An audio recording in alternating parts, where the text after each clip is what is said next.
Good morning friends, welcome to short hand helpline. Start करते हैं morning steno series का dictation number 2, जिसकी speed होगी 5 मिनट एडिटोरियल डिक्टेशन 80 शब्द प्रति मिनट और 5 मिनट एडिटोरियल 90 शब्द प्रति मिनट और 10 मिनट एडिटोरियल 100 शब्द प्रति मिनट। तो आपको जो भी डिक्टेशन लिखना हो आप अलग अलग स्पीड में और अलग अलग एडिटोरियल से लिया गया है, तो आप अपने इच्छा अनुसार डिक्टेशन लिख सकते हैं। और अगर आप हैप्पी स्टेनोग्राफी के मेंबर हैं तो इसे आप वेबसाइट में टाइप भी कर सकते हैं। टाइप करने के लिए आपको एडिटोरियल सेक्शन में जाना है और वहाँ से अपनी इच्छा अनुसार स्पीड के अकॉर्डिंग डिक्टेशन की टाइपिंग स्टार्ट कर देनी है। तो चलिए स्टार्ट करते हैं। आउटलाइंस आपको ग्रुप में भेजा गया है, टेलीग्राम ग्रुप में। टेलीग्राम ग्रुप ज्वाइन करने के लिए आप direct short and helpline search करें या फिर डिस्क्रिप्शन बॉक्स चेक करके वहाँ से आप ज्वाइन हो सकते हैं। 80 शब्द प्रति मिनट डिक्टेशन स्टार्ट होगा 3 सेकेंड बाद। स्टार्ट। सुप्रीम कोर्ट में एक साथ 9 न्यायाधीशों को शपथ दिलाया जाना एक ऐतिहासिक क्षण है। ऐसा पहली बार हुआ जब इतने अधिक न्यायाधीशों को एक साथ शपथ दिलाई गई। खास बात यह रही कि इनमें 3 महिला न्यायाधीश हैं, जिनमें से एक प्रधान न्यायाधीश पद तक पहुंच सकती हैं। इन नए न्यायाधीशों की नियुक्ति के साथ ही वह गतिरोध टूट गया जो बीते 21 माह से चला आ रहा था। इसके चलते नए न्यायाधीशों की नियुक्ति नहीं हो पा रही थी।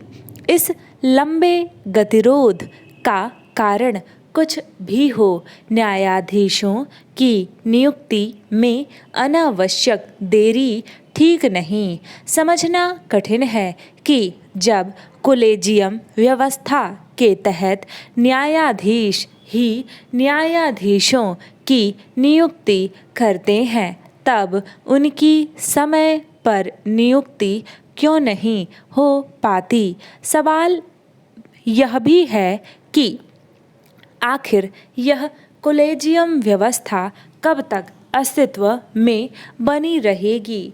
यह सवाल इसलिए सदैव सिर उठाए रहता है क्योंकि किसी लोकतांत्रिक देश में न्यायाधीश ही न्यायाधीशों की नियुक्ति नहीं करते। आखिर भारत में ऐसा क्यों होता है? यह प्रश्न केवल सुप्रीम कोर्ट के समक्ष ही नहीं, संसद और सरकार के सामने भी है। यह सही है कि सुप्रीम कोर्ट ने संसद द्वारा पारित राष्ट्रीय न्यायिक नियुक्ति आयोग की स्थापना करने वाले संवैधानिक संशोधन को निरस्त कर दिया था, लेकिन इसका यह मतलब नहीं कि न्यायाधीशों द्वारा अपने साथियों को नियुक्त करने वाली कॉलेजियम व्यवस्था को संविधान सम्मत मान लिया जाए। पैरा। बेहतर होगा कि सरकार राष्ट्रीय न्यायिक नियुक्ति आयोग को नए सिरे से गठित करने की पहल करे, क्योंकि यह लोकतंत्र की गरिमा और मर्यादा के प्रतिकूल है कि न्यायाधीश ही न्यायाधीशों की नियुक्ति करें। सरकार को न्यायिक सुधारों की दिशा में भी आगे बढ़ना चाहिए क्योंकि वे लंबे अरसे से लंबित हैं। न्यायिक सुधारों की ओर कदम बढ़ाए बिना न तो लंबित मुकदमे के भारी भरकम बोझ से छुटकारा पाया जा सकता है और न ही लोगों को समय पर न्याय उपलब्ध कराया जा सकता है। इसका कोई औचित्य नहीं कि अन्य क्षेत्रों में तो सुधारों का सिलसिला आगे बढ़ता दिखे, लेकिन न्याय के क्षेत्र में वह ठहरा हुआ नजर आए। यदि यह समझा जा रहा है कि सुप्रीम कोर्ट और हाई कोर्ट में न्यायाधीशों के रिक्त पद भरने मात्र से अभीष्ट की पूर्ति हो जाएगी तो यह सही नहीं। लोगों को समय पर न्याय सुलभ कराने के लिए और भी बहुत कुछ करने की ज़रूरत है। इस ज़रूरत की पूर्ति में खुद न्यायपालिका को भी सहायक बनना होगा। यह विचित्र है कि सुप्रीम कोर्ट के न्यायाधीशों की ओर से समय समय पर न्यायिक सुधारों की आवश्यकता को तो रेखांकित किया जाए, लेकिन उस दिशा में कोई ठोस पहल न की जाए।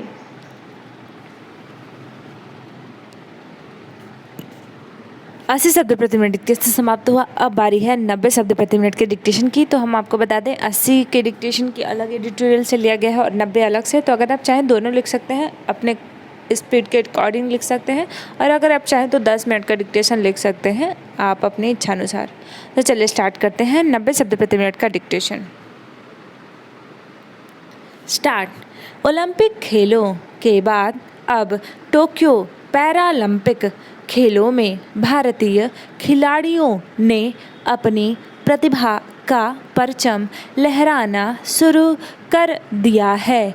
इन खिलाड़ियों ने सोमवार को 2 स्वर्ण, 2 रजत और 1 कांस्य पदक के साथ एक दिन में 5 पदक भारत की झोली में डाल दिए। अब तक भारत को 7 पदक मिल चुके हैं। इस बार के पैरालंपिक की खासियत यह भी है कि भारतीय खिलाड़ियों ने कई बार अपने ही बनाए रिकॉर्ड तोड़े और नया इतिहास रचा। पैरा अवनी लेखरा ने महिलाओं की 10 मीटर राइफल शूटिंग में विश्व रिकॉर्ड की बराबरी कर इतिहास रच दिया। इस तरह स्वर्ण पदक जीतकर वे भारत की पहली महिला खिलाड़ी भी बन गईं। भाला फेंक प्रतियोगिता में सुमित अंतिल ने अपना ही विश्व रिकॉर्ड तोड़ते हुए स्वर्ण पदक जीता। हालांकि देवेंद्र झाझरिया से भी भाला फेंक में काफ़ी उम्मीदें थी, क्योंकि वे 2 पैरालंपिक खेलों में स्वर्ण पदक विजेता रह चुके हैं, मगर उन्होंने इस बार रजत पदक हासिल किया। इससे पहले भाविना पटेल ने टेबल टेनिस प्रतियोगिता में न सिर्फ रजत पदक जीता, बल्कि इस प्रतियोगिता में इतिहास रच दिया। वे इस प्रतिस्पर्धा में रजत पदक जीतने वाली पहली महिला खिलाड़ी बन गई हैं।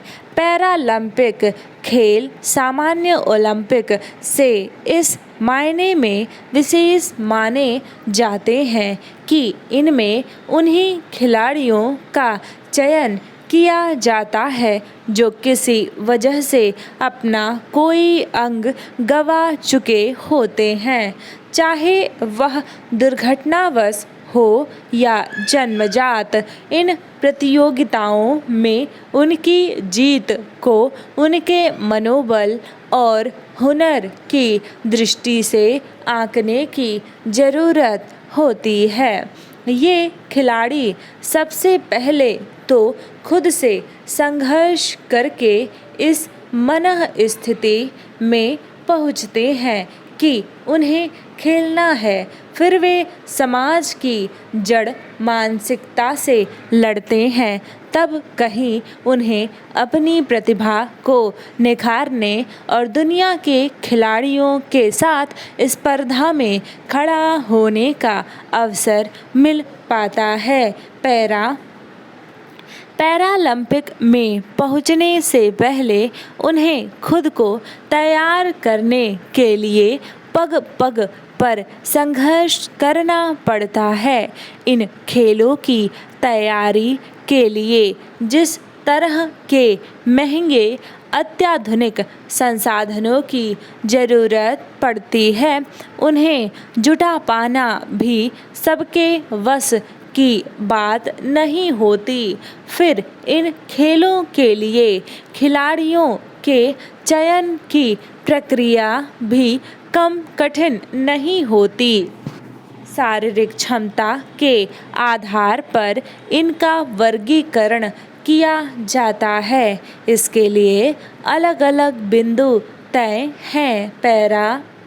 इस बार के पैरालंपिक में भारत की तरफ से विभिन्न प्रतिस्पर्धाओं के लिए 54 खिलाड़ी पहुँचे हैं। उनमें से 20 खिलाड़ी ऐसे हैं जो या तो विश्व रिकॉर्ड बना चुके हैं या रैंकिंग में पहले स्थान पर हैं। इसलिए अभी कुछ और पदक आने की उम्मीद स्वाभाविक है। अब तक जिन खिलाड़ियों ने प्रदर्शन किए हैं, उनमें कई ने विश्व रिकॉर्ड भी बनाए हैं। हालांकि हमारे देश में खेलों के प्रोत्साहन को लेकर जैसी शिकायतें रहती हैं, पैरालंपिक के खिलाड़ी भी उससे वंचित नहीं हैं। उन्हें भी उन्हीं स्टेडियमों में अभ्यास करना पड़ता है जहां सामान्य ओलंपिक के खिलाड़ी अभ्यास करते हैं। पैरालंपिक खिलाड़ियों को विशेष प्रशिक्षकों का अभाव महसूस होता है। खेल विशेषज्ञों का मानना है कि अगर उन्हें अच्छे प्रशिक्षक उपलब्ध हों तो और बेहतर प्रदर्शन कर सकते हैं। इस बार के ओलंपिक और पैरालंपिक खेलों में पदक आने से सरकारें काफ़ी उत्साहित नज़र आ रही हैं। इसलिए उम्मीद की जानी चाहिए कि इन खेलों से संबंधित शिकायतें भी जल्दी दूर होंगी और अगले दोनों ओलंपिक में भारत के खिलाड़ी नए कीर्तिमान बनाएंगे। 90 शब्द प्रति मिनट डिक्टेशन समाप्त हुआ। अब स्टार्ट करेंगे 10 मिनट का डिक्टेशन। तो प्लीज़ ज़्यादा देर तक लिखने के लिए तैयार रहिएगा, या फिर अगर आप थोड़ा रेस्ट करना चाहते थोड़ा रेस्ट करके फिर उसके बाद पुनः डिक्टेशन को प्रारंभ करिएगा। या फिर अगर आपने 5 मिनट की डिक्टेशन नहीं लिखी, 10 मिनट का लिखा है, तो पेंसिल को दोनों तरफ से साफ कर लीजिए ताकि आपको बीच में रुकना ना पड़े। स्टार्ट होगा 8 सेकेंड बाद। 8 सेकेंड इसलिए ताकि आप वीडियो को लाइक, कमेंट और शेयर ज़रूर करें। स्टार्ट। सुप्रीम कोर्ट में एक साथ 9 न्यायाधीशों को शपथ दिलाया जाना एक ऐतिहासिक क्षण है। ऐसा पहली बार हुआ जब इतने अधिक न्यायाधीशों को एक साथ शपथ दिलाई गई। खास बात यह रही कि इनमें 3 महिला न्यायाधीश हैं, जिनमें से एक प्रधान न्यायाधीश पद तक पहुंच सकती हैं। इन नए न्यायाधीशों की नियुक्ति के साथ ही वह गतिरोध टूट गया जो बीते 21 माह से चला आ रहा था। इसके चलते न्यायाधीशों की नियुक्ति नहीं हो पा रही थी। इस लंबे गतिरोध का कारण कुछ भी हो, न्यायाधीशों की नियुक्ति में अनावश्यक देरी ठीक नहीं। समझना कठिन है कि जब कॉलेजियम व्यवस्था के तहत न्यायाधीश ही न्यायाधीशों की नियुक्ति करते हैं तब उनकी समय पर नियुक्ति क्यों नहीं हो पाती। सवाल यह भी है कि आखिर यह कॉलेजियम व्यवस्था कब तक अस्तित्व में बनी रहेगी। यह सवाल इसलिए सदैव सिर उठाए रहता है क्योंकि किसी लोकतांत्रिक देश में न्यायाधीश ही न्यायाधीशों की नियुक्ति नहीं करते। आखिर भारत में ऐसा क्यों होता है? यह प्रश्न केवल सुप्रीम कोर्ट के समक्ष ही नहीं, संसद और सरकार के सामने भी है। यह सही है कि सुप्रीम कोर्ट ने संसद द्वारा पारित राष्ट्रीय न्यायिक नियुक्ति आयोग की स्थापना करने वाले संवैधानिक संशोधन को निरस्त कर दिया था, लेकिन इसका यह मतलब नहीं कि न्यायाधीशों द्वारा अपने साथियों को नियुक्त करने वाली कॉलेजियम व्यवस्था को संविधान सम्मत मान लिया जाए। पैरा बेहतर होगा कि सरकार राष्ट्रीय न्यायिक नियुक्ति आयोग को नए सिरे से गठित करने की पहल करे क्योंकि यह लोकतंत्र की गरिमा और मर्यादा के प्रतिकूल है कि न्यायाधीश ही न्यायाधीशों की नियुक्ति करें। सरकार को न्यायिक सुधारों की दिशा में भी आगे बढ़ना चाहिए क्योंकि वे लंबे अरसे से लंबित हैं। न्यायिक सुधारों की ओर कदम बढ़ाए बिना न तो लंबित मुकदमों के भारी भरकम बोझ से छुटकारा पाया जा सकता है और न ही लोगों को समय पर न्याय उपलब्ध कराया जा सकता है। इसका कोई औचित्य नहीं कि अन्य क्षेत्रों में तो सुधारों का सिलसिला आगे बढ़ता दिखे, लेकिन न्याय के क्षेत्र में वह ठहरा हुआ नजर आए। यदि यह समझा जा रहा है कि सुप्रीम कोर्ट और हाई कोर्ट में न्यायाधीशों के रिक्त पद भरने मात्र से अभीष्ट की पूर्ति हो जाएगी, तो यह सही नहीं। लोगों को समय पर न्याय सुलभ कराने के लिए और भी बहुत कुछ करने की ज़रूरत है। इस ज़रूरत की पूर्ति में खुद न्यायपालिका को भी सहायक बनना होगा। यह विचित्र है कि सुप्रीम कोर्ट के न्यायाधीशों की ओर से समय समय पर न्यायिक सुधारों की आवश्यकता को तो रेखांकित किया जाए, लेकिन उस दिशा में कोई ठोस पहल न की जाए। पैरा ओलंपिक खेलों के बाद अब टोक्यो पैरालंपिक खेलों में भारतीय खिलाड़ियों ने अपनी प्रतिभा का परचम लहराना शुरू कर दिया है। इन खिलाड़ियों ने सोमवार को 2 स्वर्ण, 2 रजत और 1 कांस्य पदक के साथ एक दिन में 5 पदक भारत की झोली में डाल दिए। अब तक भारत को 7 पदक मिल चुके हैं। इस बार के पैरालंपिक की खासियत यह भी है कि भारतीय खिलाड़ियों ने कई बार अपने ही बनाए रिकॉर्ड तोड़े और नया इतिहास रचा। पैरा अवनी लेखरा ने महिलाओं की 10 मीटर राइफल शूटिंग में विश्व रिकॉर्ड की बराबरी कर इतिहास रच दिया। इस तरह स्वर्ण पदक जीतकर वे भारत की पहली महिला खिलाड़ी भी बन गईं। भाला फेंक प्रतियोगिता में सुमित अंतिल ने अपना ही विश्व रिकॉर्ड तोड़ते हुए स्वर्ण पदक जीता। हालांकि देवेंद्र झाझरिया से भी भाला फेंक में काफ़ी उम्मीदें थीं क्योंकि वे पहले 2 पैरालंपिक खेलों में स्वर्ण पदक विजेता रह चुके हैं, मगर उन्होंने इस बार रजत पदक हासिल किया। इससे पहले भाविना पटेल ने टेबल टेनिस प्रतियोगिता में न सिर्फ रजत पदक जीता बल्कि इस प्रतियोगिता में इतिहास रच दिया। वे इस प्रतिस्पर्धा में रजत पदक जीतने वाली पहली महिला खिलाड़ी बन गई हैं।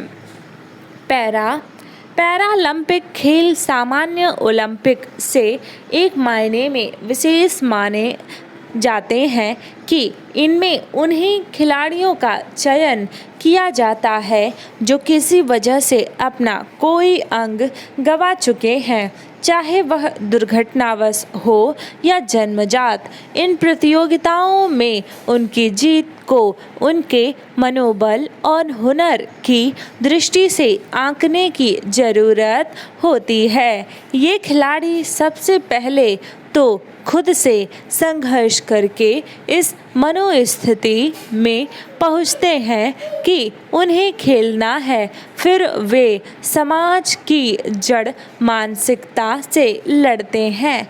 तब कहीं उन्हें अपनी प्रतिभा को निखारने और दुनिया के खिलाड़ियों के साथ स्पर्धा में खड़ा होने का अवसर मिल पाता है। पैरालंपिक में पहुंचने से पहले उन्हें खुद को तैयार करने के लिए पग पग पर संघर्ष करना पड़ता है। इन खेलों की तैयारी के लिए जिस तरह के महंगे अत्याधुनिक संसाधनों की ज़रूरत पड़ती है, उन्हें जुटा पाना भी सबके बस की बात नहीं होती। फिर इन खेलों के लिए खिलाड़ियों के चयन की प्रक्रिया भी कम कठिन नहीं होती। शारीरिक क्षमता के आधार पर इनका वर्गीकरण किया जाता है। इसके लिए अलग अलग बिंदु तय हैं। इस बार के पैरालंपिक में भारत की तरह से विभिन्न प्रतिस्पर्धाओं के लिए 54 खिलाड़ी पहुँचे हैं। उनमें से 20 खिलाड़ी ऐसे हैं जो या तो विश्व रिकॉर्ड बना चुके हैं या रैंकिंग में पहले स्थान पर हैं। इसलिए अभी कुछ और पदक आने की उम्मीद स्वाभाविक है। अब तक जिन खिलाड़ियों ने प्रदर्शन किए हैं उनमें कई ने विश्व रिकॉर्ड भी बनाए हैं। हालांकि हमारे देश में खेलों के प्रोत्साहन को लेकर जैसी शिकायतें रहती हैं, पैरालंपिक के खिलाड़ी भी उससे वंचित नहीं हैं। उन्हें स्टेडियमों में अभ्यास करना पड़ता है जहां सामान्य ओलंपिक के खिलाड़ी अभ्यास करते हैं। पैरालंपिक खिलाड़ियों को विशेष प्रशिक्षकों का अभाव महसूस होता है। खेल विशेषज्ञों का मानना है कि अगर उन्हें अच्छे प्रशिक्षक उपलब्ध हों तो और बेहतर प्रदर्शन कर सकते हैं। इस बार के ओलंपिक और पैरालंपिक खेलों में पदक आने से सरकारें काफ़ी उत्साहित नज़र आ रही हैं। इसलिए उम्मीद की जानी चाहिए कि इन खेलों से संबंधित शिकायतें भी जल्दी दूर होंगी और अगले दोनों ओलंपिक में भारत के खिलाड़ी नए कीर्तिमान बनाएंगे। डिक्टेशन समाप्त हुआ। मिलते हैं नेक्स्ट वीडियो में। टिल देन अपना ख्याल रखिए और इस डिक्टेशन को लिख के ट्रांसलेट ज़रूर करिएगा ताकि आपको अपनी गलती का एहसास हो सके, अर्थात गलती का पता लगाकर आप उसे एग्ज़ाम के पहले ही दुरुस्त कर सकें। ये सीरीज़ अगर आप लोगों को पसंद आई तो ज़रूर इस तरह से चालू रखेंगे क्योंकि इसमें बहुत ज़्यादा समय लगता है और थोड़ा सा मेहनत भी ज़्यादा लगती है। तो आपसे उम्मीद है कि आप वीडियो को लाइक, कमेंट और शेयर ज़रूर करेंगे। धन्यवाद।